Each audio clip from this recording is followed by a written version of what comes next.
we've got another juicy story for you. So let's get started. Shane Shields navigated his sedan through the quiet suburban streets, the satisfaction of a productive conference still humming through his veins.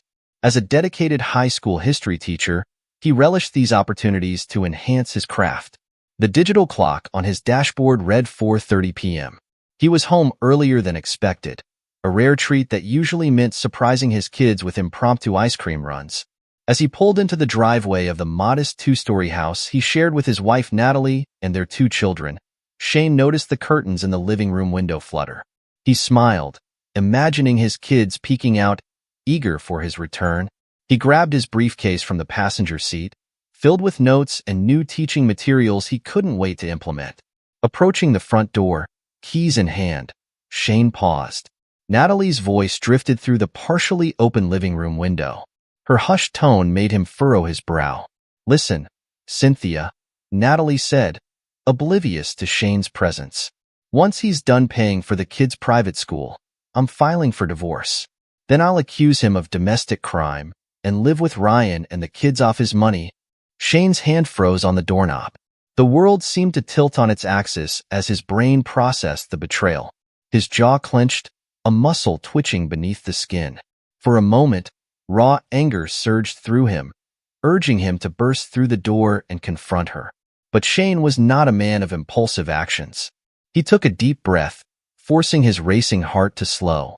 His mind, usually occupied with lesson plans and historical dates, now whirred with a different kind of strategy. Without making a sound, he retreated from the door and walked back to his car. He got in, started the engine, and drove away, heading towards the nearby Oakwood Park. The park was quiet at this hour, with only a few joggers and dog walkers dotting the landscape. Shane found an empty bench overlooking the duck pond and sat down. He stared at the placid water, his reflection fractured by the gentle ripples. His hands, usually steady whether writing on a chalkboard or grading papers, trembled slightly as he pulled out his phone. He hesitated for a moment, then opened his contact list. His thumb hovered over Natalie's name before scrolling past it. Instead, he tapped on Amelia Hawthorne, attorney at law. As the phone rang, Shane's mind whirled with plans. He would need evidence. He would need to protect his assets. Most importantly, he needed to ensure his children's future. "Amelia Hawthorne's office," a crisp voice answered.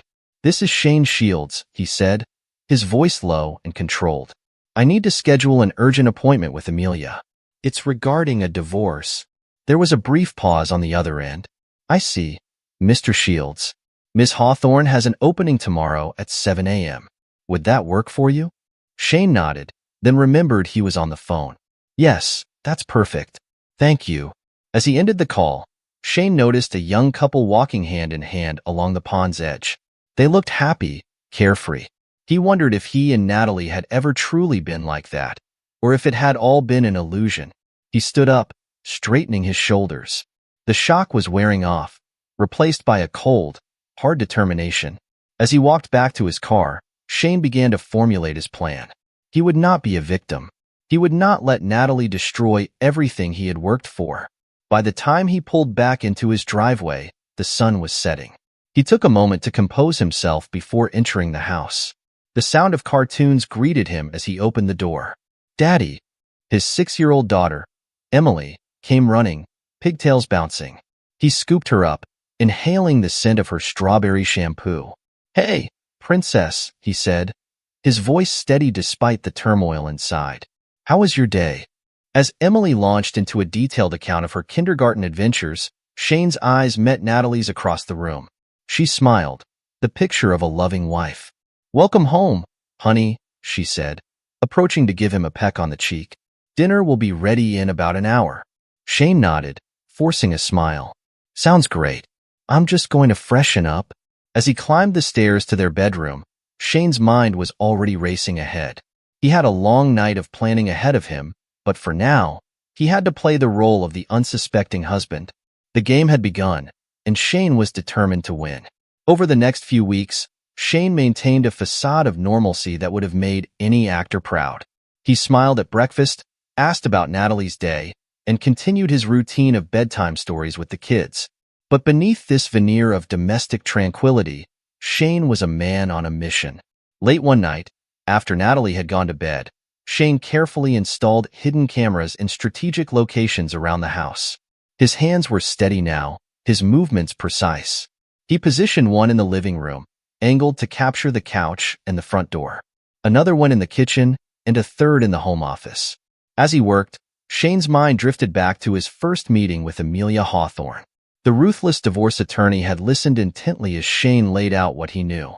Smart move, not confronting her immediately. Amelia had nodded approvingly. We'll need irrefutable evidence. Keep recording conversations, document everything. And Shane, she leaned forward, her eyes hard, don't let her suspect anything. The element of surprise will be crucial. Shane had nodded, his expression grim. I understand. I've already started gathering financial records. I'll get you everything you need. Now, as he carefully concealed the last camera, Shane felt a satisfaction. He was no longer the naive, trusting husband Natalie thought she could manipulate. The next morning, over breakfast, Natalie chatted animatedly about her plans for the day. I've got a big meeting with a potential client, she said, buttering her toast. It might run late, so don't wait up for me. Shane nodded, sipping his coffee. Good luck with the meeting. I hope it goes well. As Natalie left, kissing him goodbye with practiced affection, Shane wondered how many of her late meetings had actually been rendezvous with Ryan. That afternoon, while Shane was ostensibly at work, he sat in his car a block away from their house. He watched as a sleek sports car pulled into their driveway. Ryan Blackwood, looking every inch the smooth-talking real estate agent in his designer suit, stepped out and sauntered to the front door. Shane's hands tightened on the steering wheel as he watched Natalie open the door, pulling Ryan inside with a giggle. He forced himself to breathe deeply, reminding himself that every moment of their betrayal was now being recorded. Inside the house, unaware of the hidden cameras capturing their every move, Natalie and Ryan made themselves comfortable on the living room couch. Ryan poured 2 glasses of wine, Shane's wine, a gift from a grateful parent. Soon, we'll have it all, Ryan said, sipping the stolen wine. Shane won't know what hit him. Natalie laughed, a sound devoid of warmth. He's too naive to suspect anything. It's almost too easy. Ryan pulled her close, his hand trailing up her thigh. And once we've bled him dry, we'll start our new life together. Just think, Nat. No more pretending, no more sneaking around. Natalie's eyes gleamed with anticipation. I can't wait. Sometimes I can barely stand to look at him, with his earnest talks about his students and his precious history lessons. Well, soon you won't have to, Ryan assured her. We'll take him for everything he's worth, and then some. Later that night, reviewing the footage, Shane's knuckles turned white as he gripped the edge of his desk, but his voice was steady when he called Amelia. I've got more evidence. You're going to want to see this. The next day, Shane met Amelia at her office, handing over a USB drive containing the damning footage. Excellent work, Shane, Amelia said, her tone businesslike. This, combined with the financial records you've provided, gives us a strong case. But we're not done yet. Keep gathering evidence. The more we have, the stronger our position when we make our move. Shane nodded. I understand. I'll keep you updated. As he left Amelia's office, Shane felt a mix of emotions. Anger at Natalie's betrayal, disgust at her and Ryan's callousness, but also a satisfaction. He was no longer a pawn in their game. He was taking control, and soon, they would learn just how badly they had underestimated him. As Shane methodically built his case against Natalie, an unexpected challenge arose at work. The school board called an emergency meeting to discuss budget cuts. The history department, deemed non-essential by some board members, was on the chopping block. Shane sat in the staff room, surrounded by his worried colleagues. The atmosphere was tense, filled with whispered conversations and nervous glances.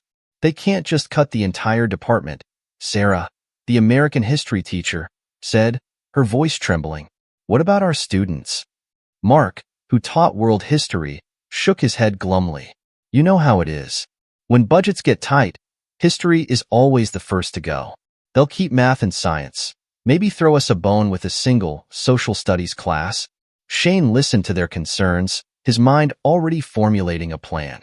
He stood up, drawing everyone's attention. "We're not going down without a fight," he said, his voice firm. "We need to show the board, the parents, everyone, why history education is crucial. Who's with me?" The room fell silent for a moment, then Sarah spoke up. "What did you have in mind, Shane?" Shane smiled, a spark of his old passion igniting. "We're going to organize, rally the parents, prepare a presentation for the board, show them exactly what they'd be losing if they cut our department." Over the next few days, Shane threw himself into the campaign to save the history department. He organized his colleagues, rallied supportive parents, and prepared a compelling presentation for the next board meeting. His nights, once filled with quiet despair over his crumbling marriage, now buzzed with a new purpose. One evening, as Shane pored over budget reports and drafted talking points, Natalie sauntered into his home office. She perched on the edge of his desk, her pose deliberately provocative. "Why are you spending so much time on this?" she asked, her tone a mixture of irritation and feigned concern. "It's not like your job matters that much." Shane bit back the cutting retort that sprang to his lips. Instead, he met her gaze calmly. "Every job matters, Natalie. Every person matters." Natalie rolled her eyes, oblivious to the irony of his words. "Whatever. Just don't forget we have dinner with the Andersons on Friday. Try to be on time for once." As she left, swaying her hips in a way that once would have captivated him, Shane turned back to his work. The dinner with the Andersons, Ryan's business partners, would go ahead as planned. It was all part of maintaining the illusion of normalcy. Friday evening arrived, and with it, the Andersons. Shane played the role of gracious host perfectly, pouring wine and engaging in pleasant small talk. His smile never wavered, even when Ryan Blackwood made a surprise appearance halfway through the meal. "Hope you don't mind me crashing the party," Ryan said with a wolfish grin. "I was in the neighborhood and thought I'd stop by." Shane noticed the quick, heated glance between Ryan and Natalie. He raised his glass in a toast, his voice steady. "The more, the merrier." "Welcome, Ryan." As the evening wore on, Shane observed the subtle touches, the lingering looks between his wife and her lover. He cataloged each one, adding them to the mountain of evidence he was accumulating. "So, Shane," Mr. Anderson said, swirling his wine glass, "Natalie tells us you're having some trouble at work. Budget cuts, was it?" Shane nodded, his expression carefully neutral. "Yes, the school board is considering some reductions. But we're working on a plan to show them the value of maintaining a strong history department." Ryan chuckled, the sound grating on Shane's nerves. "Seems like a lot of effort for a subject most kids sleep through." "No offense, Shane." "None taken," Shane replied smoothly. "History might not be everyone's favorite subject, but understanding our past is crucial for shaping our future. It's about more than just memorizing dates and names." Natalie cut in, her tone dismissive. "Let's not bore everyone with shop talk, dear. Who wants dessert?" As Natalie bustled off to the kitchen, Shane caught Ryan's appraising look. For a moment, he wondered if Ryan saw him as a rival or merely an obstacle to be removed. Either way, Shane knew he was more than ready for the challenge. Later that night, after their guests had left and Natalie had gone to bed, Shane sat alone in his study. He pulled out a small notebook and jotted down his observations from the evening.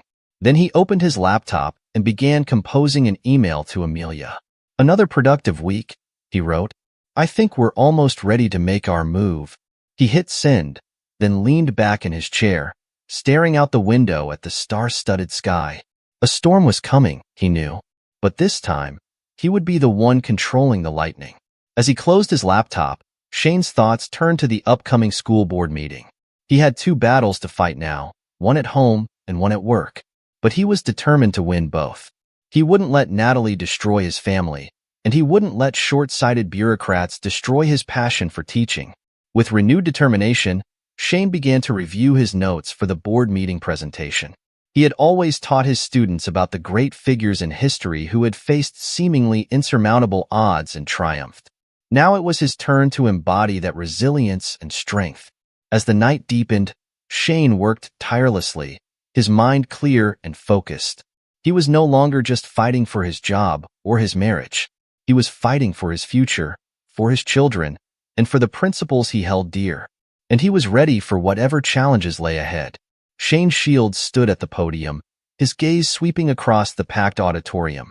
School board members, parents, and fellow teachers filled the seats, their expressions a mix of curiosity and concern. This was it, the moment that could make or break the history department.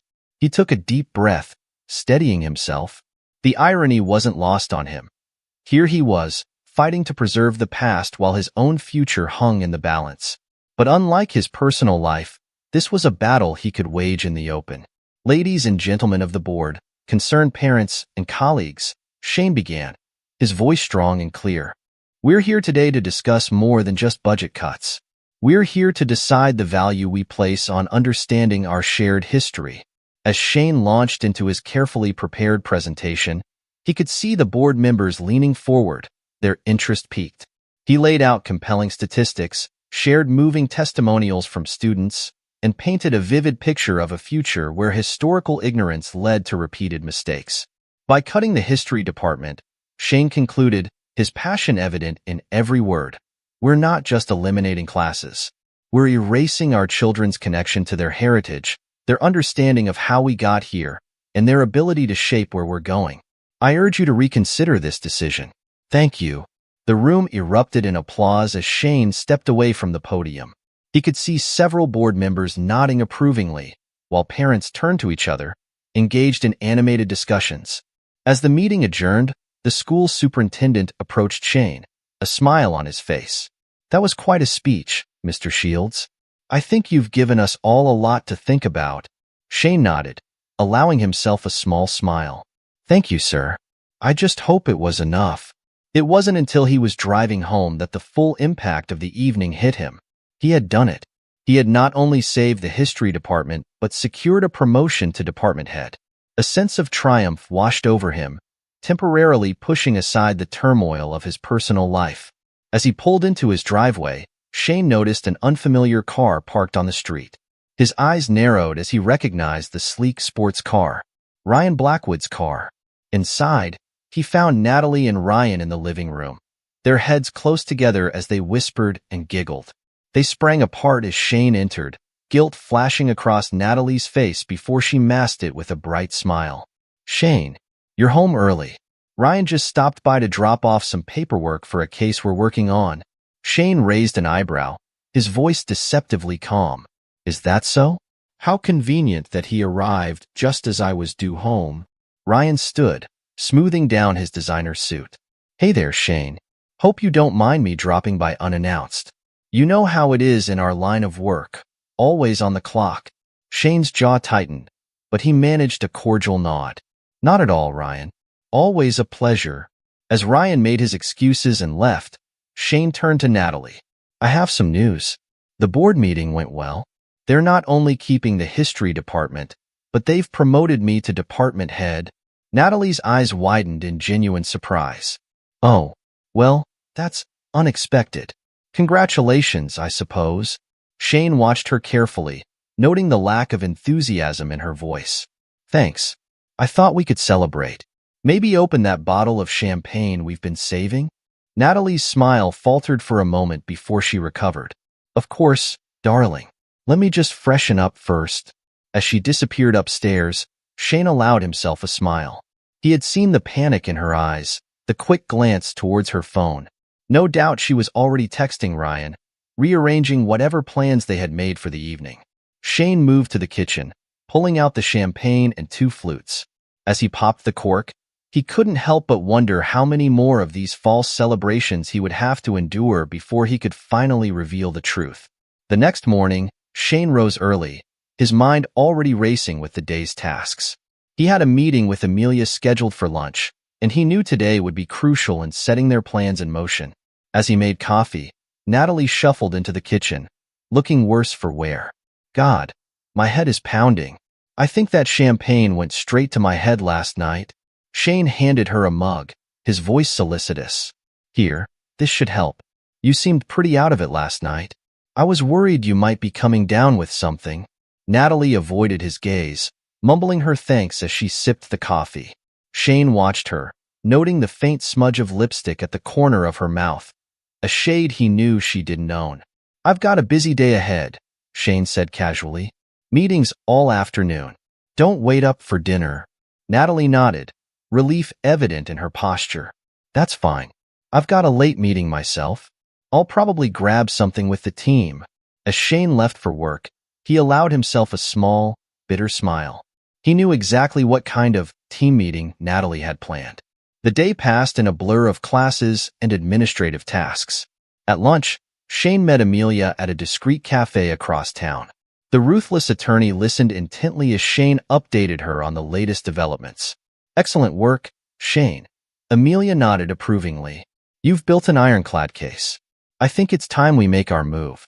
Are you ready? Shane's eyes hardened. More than ready. What's the next step? Amelia laid out their strategy, her voice low and precise. By the time lunch was over, Shane felt a sense of satisfaction. The net was closing in, and neither Natalie nor Ryan had any idea. That afternoon, Shane executed the first part of their plan.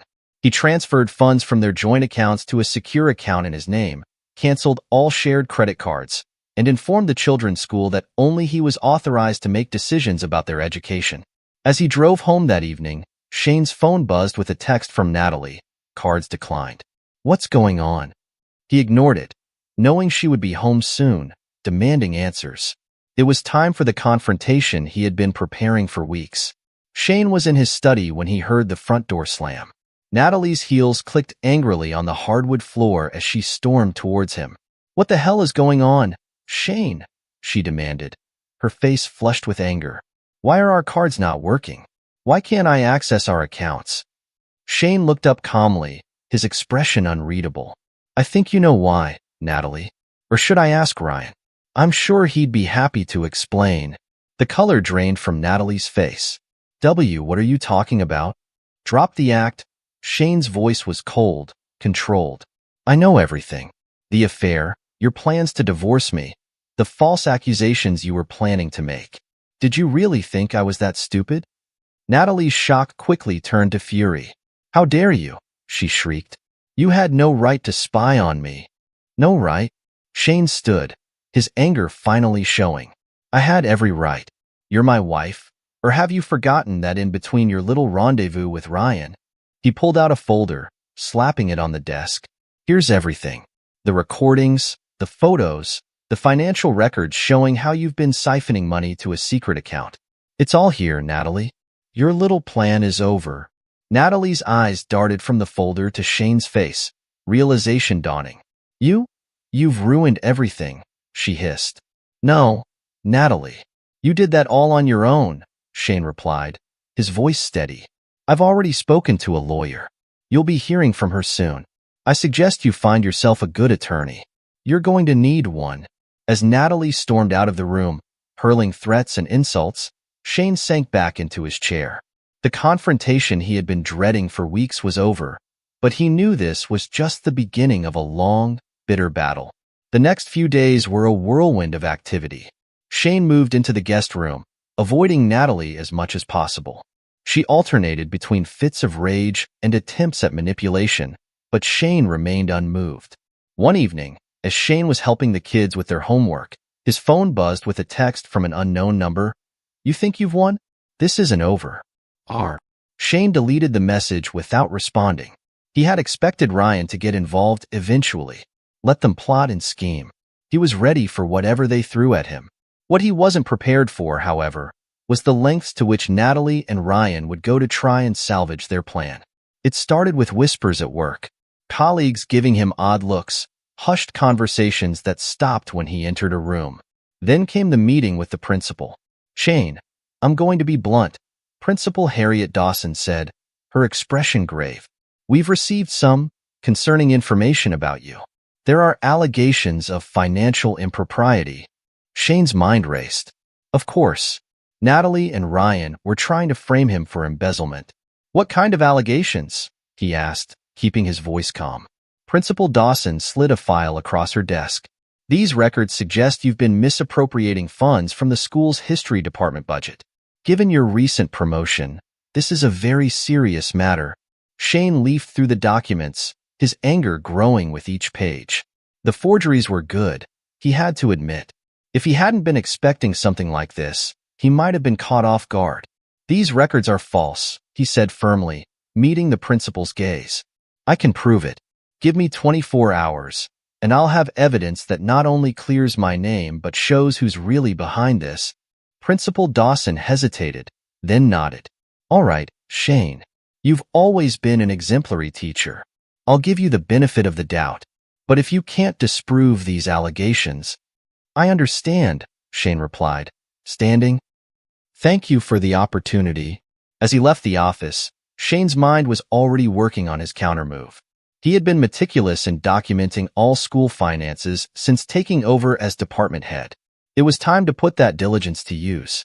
That night, as Natalie slept, Shane worked tirelessly, compiling financial records, cross-referencing budgets, and creating a comprehensive report that not only cleared his name but raised serious questions about who had access to the school's financial information. The next morning, Shane presented his findings to Principal Dawson and the school board. The evidence was irrefutable. Not only was Shane innocent, but the attempted frame-up pointed to someone with insider knowledge of the school systems.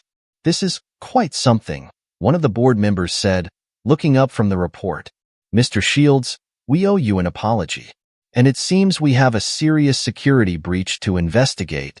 As the meeting adjourned, Shane felt a weight lift from his shoulders. He had overcome this hurdle, but he knew the war was far from over. Returning home that evening, Shane found Natalie pacing in the living room, her face a mask of barely contained rage. "You think you're so clever, don't you?" she spat as soon as he walked in. "How dare you accuse me of trying to frame you?" Shane regarded her coolly. "I didn't accuse you of anything, Natalie. But it's interesting that you immediately assume I'm talking about you. Guilty conscience?" Natalie's face contorted with fury. "You'll pay for this, Shane. I swear, I'll destroy you." As she stormed out, Shane sank into a chair, exhaustion finally catching up with him. He pulled out his phone, dialing Amelia's number. "It's done," he said when she answered.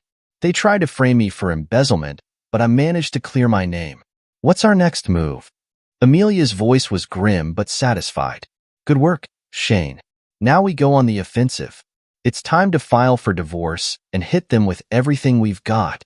As Shane ended the call, he gazed at the family photos lining the mantel. So much had changed in such a short time. But as he looked at his children's smiling faces, he knew that every battle, every sleepless night, every moment of pain had been worth it. He would protect them, no matter the cost. The storm he had sensed brewing all those weeks ago had finally broken. But Shane Shields was no longer just weathering it. He was the one wielding the lightning, and he was ready to strike. The courthouse loomed before Shane, a monument of justice that would soon bear witness to the unraveling of his marriage. He straightened his tie, a gesture more of habit than vanity, and ascended the stone steps.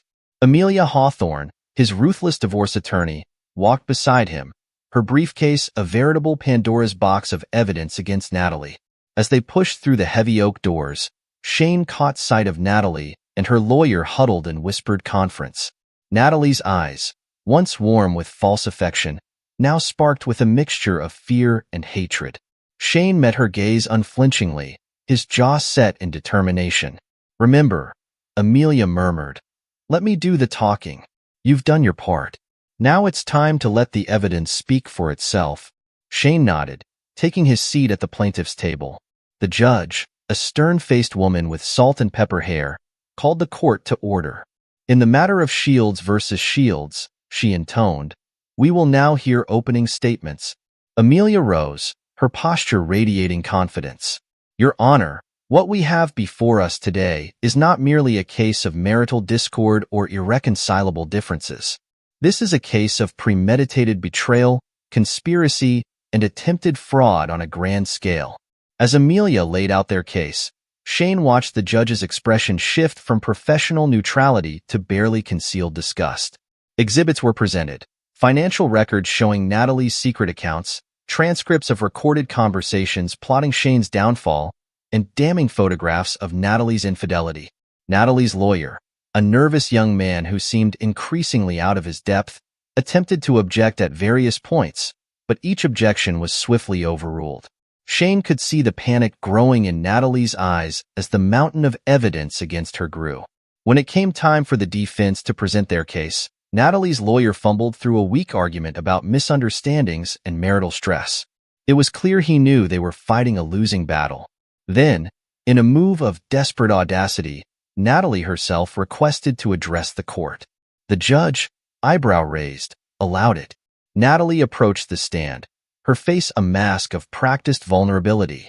"Your Honor," she began, her voice trembling with well-rehearsed emotion. "I know I've made mistakes, but I'm the victim here. Shane, he's not the man you see before you today. Behind closed doors, he's controlling, manipulative. He's abused me for years, emotionally and physically." A ripple of murmurs spread through the courtroom. Shane's hands clenched beneath the table, but his face remained impassive. He had anticipated this move. "Objection, Your Honor," Amelia said, rising smoothly.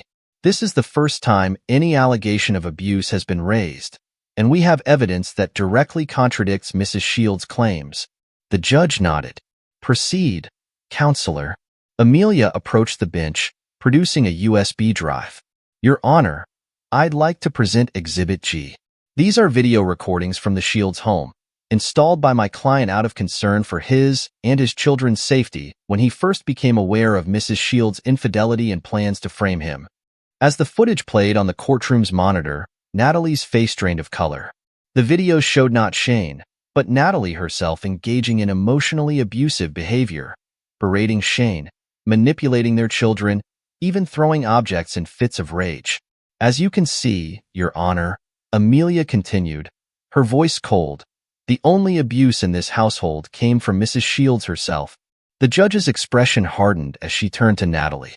"Mrs. Shields, making false accusations of abuse is a serious offense. Do you wish to recant your statement?" Natalie, her composure crumbling, could only nod mutely. The rest of the proceedings passed in a blur. When the judge finally delivered her ruling, her voice rang with unmistakable disgust for Natalie's actions. "In light of the overwhelming evidence presented, this court grants Mr. Shields' petition for divorce on grounds of adultery and mental cruelty. Furthermore, Mr. Shields is granted full custody of the children, with Mrs. Shields to pay alimony and child support." As the gavel fell, Shane felt a weight lift from his shoulders. He turned to Amelia, gratitude in his eyes. "Thank you," he said simply. Amelia nodded, a rare smile crossing her features. "You did the hard part, Shane. I just presented the facts. Now, let's get you and your children home." As they left the courtroom, Shane caught sight of Natalie, slumped in her chair, her face buried in her hands. For a moment, he felt a twinge of, not regret, but perhaps pity. Then he remembered the coldness in her eyes as she had plotted to destroy him, and the feeling passed. Shane stepped out into the sunlight, ready to begin the next chapter of his life. The weeks following the divorce were a whirlwind of change.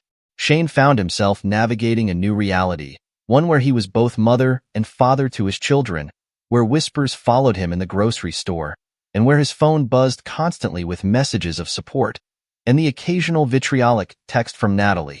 One sunny Saturday morning, as Shane was helping his daughter Emily with her science project, the doorbell rang. He opened it to find Cynthia, Natalie's sister, standing on his porch. Her face was drawn, eyes red-rimmed from what looked like days of crying. "Shane," she said, her voice barely above a whisper. I didn't know where else to go. Can we talk?" Shane hesitated for a moment, then nodded, stepping aside to let her in. They sat at the kitchen table, the half-finished science project a colorful barrier between them. "I'm so sorry," Cynthia blurted out, fresh tears spilling down her cheeks. "I had no idea. Natalie told me you were the one. God, I feel so stupid." Shane pushed a box of tissues towards her. "You weren't the only one she fooled, Cynthia." Cynthia dabbed at her eyes. "When I heard that phone call, I thought she was confiding in me about your supposed abuse. I never imagined she was the one plotting and cheating." "Shane, if I had known, you would have told me?" Shane finished for her, his tone not unkind but skeptical. Cynthia's shoulders slumped. I don't know. I'd like to think I would have, But she's my sister. Was my sister, she corrected herself. After what she's done, I can't. I just can't. Shane nodded, understanding all too well the pain of severing ties with someone you thought you knew. What will you do now? He asked. I'm not sure, Cynthia admitted. But I couldn't go on without apologizing to you, without you knowing that I never meant to be part of her scheme. As Cynthia left, Shane felt a strange mix of emotions. The apology didn't undo the pain of the past months, but it was a step towards healing, a reminder that not everyone in his life had been false. That evening, after putting the kids to bed, Shane sat in his study, staring at the blank document on his computer screen. The cursor blinked steadily, an electronic heartbeat waiting for words. Almost without conscious thought, Shane began to type. He wrote about betrayal, about the shock of discovering that the person you thought you knew best was a stranger. He wrote about the strength it took to stand up for oneself, to protect not just your assets but your very sense of self. As the words flowed, Shane realized he was doing more than just venting. He was creating a roadmap, a guide for others who might find themselves in similar situations. By the time he finally looked up, the first rays of dawn were peeking through his window. The next day, Shane reached out to a few of his colleagues who had gone through divorces. They met for coffee, sharing stories and advice. As they talked, an idea began to form in Shane's mind. What if, he said slowly, we started a support group for men who've been through what we have? False accusations, gaslighting, the works. The others nodded enthusiastically, and within weeks, the group was a reality. They met in the community center, a growing circle of men finding strength in shared experiences and mutual support. It was after one of these meetings that Shane received an unexpected call. Natalie's name flashed on his phone screen, sending a jolt of adrenaline through him. Against his better judgment, he answered. Shane. Natalie's voice was small, almost unrecognizable. I need to talk to you. Please. Shane's grip tightened on the phone. I think we've said all we need to say to each other, Natalie. Please, she begged. I've lost everything. My job, my friends. Even Cynthia won't talk to me. I know I made mistakes, but mistakes? Shane cut her off, his voice cold. You didn't make mistakes, Natalie. You made choices. Deliberate, calculated choices to destroy me and take everything I cared about. And now you're facing the consequences of those choices. But I've changed, Natalie pleaded. I've realized how wrong I was. If you could just give me another chance. No, Shane said firmly. You made your choice, Natalie. Now live with it. As he ended the call, Shane felt a sense of finality. The last tie to his old life had been severed, and he was ready to fully embrace the new. Months passed, and life settled into a new rhythm. Shane found himself thriving in his role as department head, his innovative teaching methods drawing attention from educators across the state. But it was in his role as a single father that he found the most fulfillment. One crisp autumn morning, Shane stood before his class, the familiar excitement of sharing knowledge buzzing through him. But today's lesson was different. Today, he wasn't just teaching history, he was teaching life. Today, he began, his voice carrying to the back of the classroom, we're going to talk about resilience, about facing adversity and coming out stronger on the other side. The students leaned forward, intrigued. Many of them knew pieces of Shane's story. It was hard to keep secrets in a small town, but they had never heard him speak of it directly. Throughout history, Shane continued, we see examples of individuals and societies facing seemingly insurmountable odds. The American Revolution, the Civil Rights Movement, the fall of the Berlin Wall. But resilience isn't just for the history books. It's a quality we can all cultivate in our daily lives. As Shane spoke, weaving historical examples with personal anecdotes, he could see the impact his words were having. Students who usually dozed through class were alert, engaged. Those who struggled with their own challenges sat up straighter, hope kindling in their eyes. Remember, Shane concluded, adversity doesn't define you. How you respond to it does. You are all capable of incredible strength and resilience.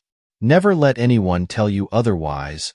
As the bell rang and students filed out, many lingered to thank Shane, some even sharing their own stories of overcoming obstacles. Shane felt a warmth in his chest, a sense of purpose that went beyond teaching dates and facts.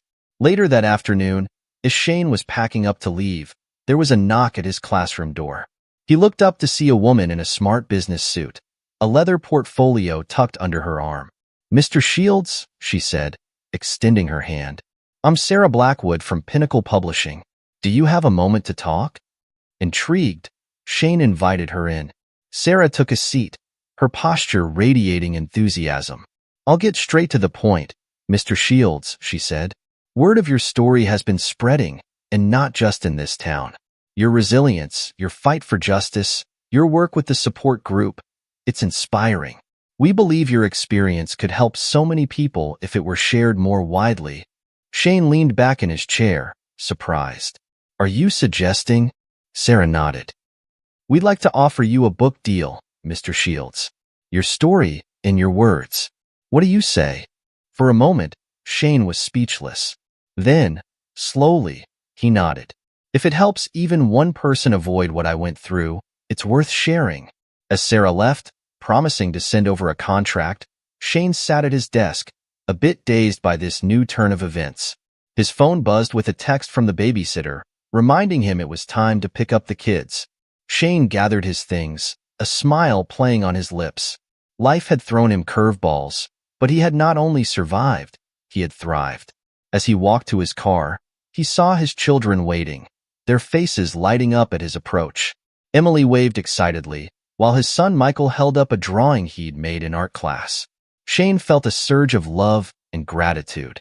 Despite everything, he had emerged stronger, wiser, and still capable of love. He had turned his pain into a force for good, helping others while building a better life for himself and his children. As they drove home, the setting sun painting the sky in brilliant hues, Shane glanced in the rearview mirror at his children. They were chattering happily, untouched by the shadows of the past. Shane smiled, knowing that while the road had been hard, it had led them to this moment, driving into a future filled with hope and new possibilities. The betrayal that had once threatened to destroy him had instead become the catalyst for a richer, more authentic life. As they turned onto their street, Shane felt a deep sense of peace. Whatever challenges lay ahead, he was ready to face them, with resilience, with courage, and with love. This is where our story comes to an end. Share your thoughts in the comment section. Thanks for your time. If you enjoy the story, please subscribe to this channel. Click on the video you see on the screen, and I will see you there.